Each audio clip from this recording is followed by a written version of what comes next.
What are you doing in my swamp?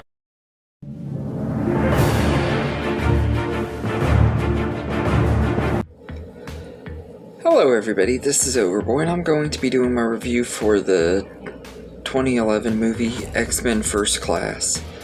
So this movie is directed by Matthew Vaughn and is a prequel to the X-Men franchise.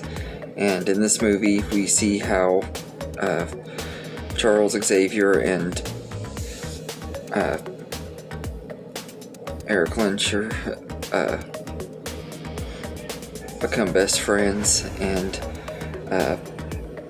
it kind of like shows the origin of their groups, the X-Men and the Brotherhood of Mutants, and they have to deal with the Hellfire Club led by Sebastian Shaw.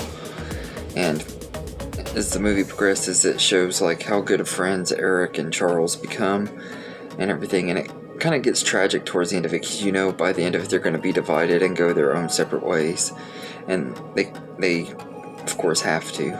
But I absolutely love the X-Men First Class. I think it's a really great entry into the franchise. It's one of the better X-Men movies for sure. I've always really liked this one quite a bit. When it first came out, I wasn't even interested in seeing it. I was kind of over the X-Men franchise after The Last Stand being disappointing and X-Men Origins Wolverine just not being super great. It wasn't terrible, but not super great. So I was kind of over the X-Men franchise when this one came out. And plus the fact that they were having younger versions of the characters and it wasn't the original actors. I just wasn't interested in seeing new versions of these characters. And then I finally watched the movie. I watched it like 2 or 3 years after it came out, and just absolutely loved it. I thought it was a very, very good movie. It has a really great cast. James McAvoy as Charles Xavier is really good. I think he fits the role really well and everything. But Michael Fassbender as Magneto, though, he's just absolutely perfect in the role.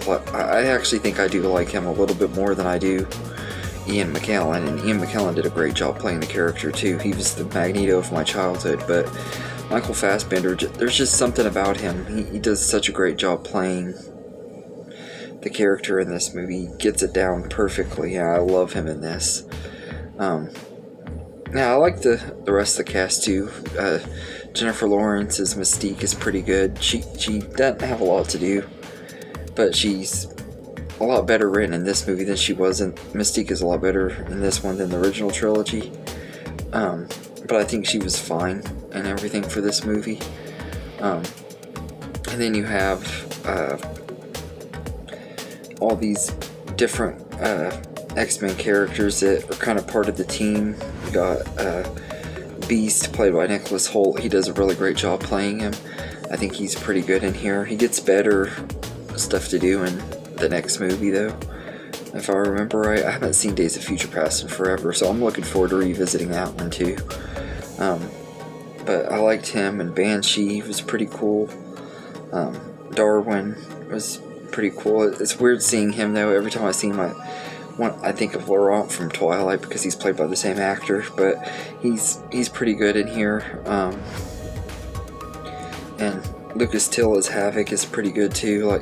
Like all of these characters are pretty good. That some of them are underdeveloped though. Like the main ones that have a lot going for them are Professor X, Magneto, and Mystique, and that's mostly down to the fact that they're the, I guess, original franchise characters that they have the most story arc. And Beast does kind of too, but I think they're all really good. And Kevin Bacon as Sebastian Shaw is just excellent villain. He's one of my favorite villains in the X-Men franchise. He's just a very unlikable character, and I can't stand that character, but Kevin Bacon just does a really great job playing him. He's done better at playing bad guys and other stuff and everything, but whenever you get Kevin Bacon to play a villain in a movie, you know he's going to do a good job, because Kevin Bacon is just very good at that. And everything. Although I know people say that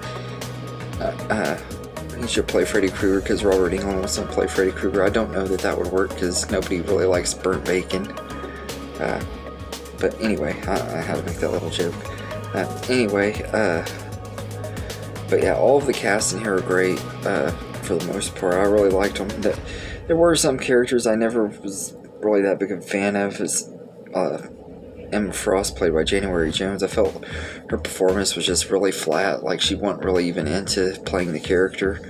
And I don't know if there was stuff going on behind the scenes or not. I don't know if there's a reason why she didn't like doing it. But she just didn't seem like she was really all that into it. And of course, part of it was she was covered up in CGI and everything, which looks alright. The CGI in here doesn't hold up quite as well as some of the older ones, which is kind of crazy if you think about it. But it isn't totally terrible either. It's fine for this movie. But I will say that she did the best she could with what she had to work with. Emma Frost didn't have that much of a character arc and wasn't really the best written in it, and everything. Like, they were fine for what they are, I guess. But I think that the cast are fine, and the score in this movie is done by Henry Jackman, and his score is just really, really great. It's probably my favorite score in the whole franchise up to this point. I forgot how good the music is in this movie. It felt like it belonged in an Avengers movie or something. It was just really, really good score. And it's got a lot of really good action scenes and stuff, especially the big final battle in Cuba and stuff was pretty good. It had a good ending. And that scene when Magneto uses that coin to go through Sebastian Shaw's head. It's one of the most satisfying villain deaths in a movie. I just absolutely love that moment and everything. And even though it was PG-13, when I first saw it, I was like, man, they're really pushing the boundaries on that with that scene. That scene was pretty brutal, but it was awesome too. And I just really love this one. I think it's a really great origin story for the X-Men, and it's a fun movie. It was definitely a huge step up from X-Men Origins Wolverine and X-Men The Last Stand and everything, which that don't really take a lot though, to be honest. But it's a really fun movie. I will say though that it does have a slow start. Like the first 10 minutes of the movie are really great, and then it slows down for about 20 minutes or so. Then it picks back up once they start recruiting all these characters and stuff. There's a fun little montage, and you get an awesome Wolverine cameo, which was one of the highlights of the movie as well. But there are a lot of fun moments, and this is a really, really entertaining entry in the franchise.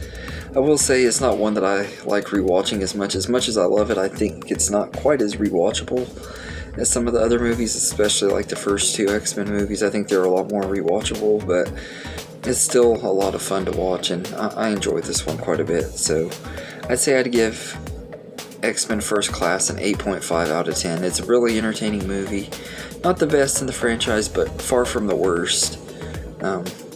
And everything. It's definitely better than the last two movies I've reviewed and everything, and I like it more than some of the ones that are coming too. So it's a pretty good entry in the franchise. So anyway, let me know in the comments what you think of X-Men First Class, and I hope you enjoy this video, and have a good day, everybody.